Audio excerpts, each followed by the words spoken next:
Hi everybody, it's Sarah from Armstrong Bird Food, and we just wanted to dedicate a video to all of you new backyard birders out there, people who have decided to give it a try, to put up a feeder and put out maybe some Armstrong seed and try to attract beautiful birds to your yard.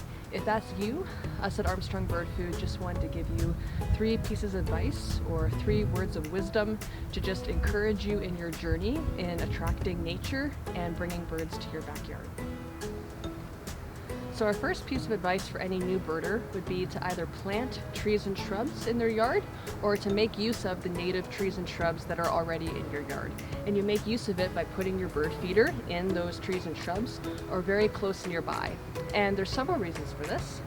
One of them would be that trees and shrubs are actually a natural food source for birds. There's going to be insects, fruit, nuts, and seed crops directly in the trees that's going to attract the birds to your yard.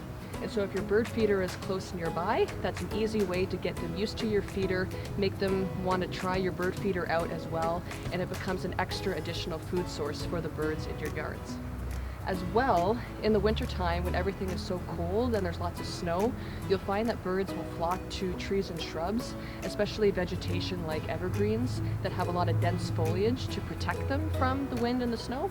And so if you've noticed that you have birds that are almost hibernating or just hiding out in your trees for protection in the winter, if you put a bird feeder nearby, when those birds come out for some respite and relief, they're going to get very comfortable and used to your bird feeder, and they're going to start coming back and forth between their hiding spot and your bird feeder. So that's a great way to try to get your bird feeder getting some action and getting it off the ground nice and quick, would be putting it near trees and shrubs year round, but especially in the winter time when you notice that birds are hiding nearby.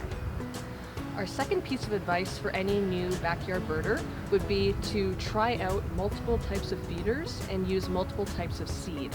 Right now I only have one feeder here on camera with me, but we'd highly recommend that you actually put out multiple types of feeders and multiple types of feeds so that you can attract multiple types of birds.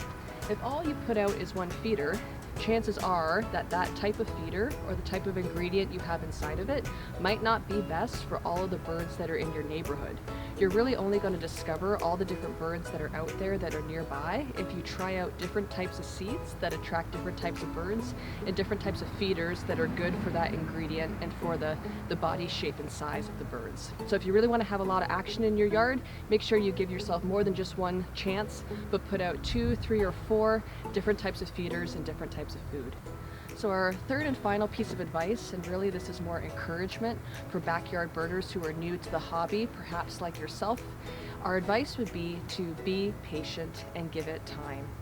If you have never put out a bird feeder before in your backyard, give yourself time. It might take days or weeks before you see any action at your bird feeder, and that's because it's going to take time for the birds in your neighborhood to actually discover that there's a feeder in your backyard, and then for them to check it out and then tell all their friends that there's good eats in your yard. So it takes time, so don't give up if it's been a couple of days or weeks and you don't see any action on your feeder yet. Give it time, and like we said before, put out multiple types of feeders and multiple types of food. So related to that, there is one myth about bird feeding that we wanted to clear up, and hopefully this would be encouraging to you as a new backyard birder. A lot of people are afraid to feed the birds because they almost feel like it's going to be dangerous if the bird feeder gets taken away. They think that the birds are almost going to be solely dependent on the food in their yard, and if for some reason, if you're on vacation or if there's been a snowstorm or some type of difficulty where your feeder's been empty, that those birds are going to starve or that they're going to have a hard time adjusting and finding food in the wild again. And we just wanted to clarify that that completely is not the case. Whenever you see birds feeding at your feeder, they are always eating from multiple other food sources, and that includes other people's feeders, but also, as we talked about before, insects, fruits and nuts, and seed crops that they can find in the natural food supply around them. So if you start feeding birds, but for some reason there's been some days and weeks where your feeder's empty or where you have to take your feeder down, please don't be afraid. The birds are completely smart and very adapt to their environment, and they're going to be able to make do without your feeder, but really you're the one that's going to lose if you don't keep your feeder full, because there's going to be a lot of beautiful action that you're not going to be able to experience. So if you're a new backyard birder, we really hope that these 3 pieces of advice, these 3 words of wisdom, really help you in this new hobby that you're exploring.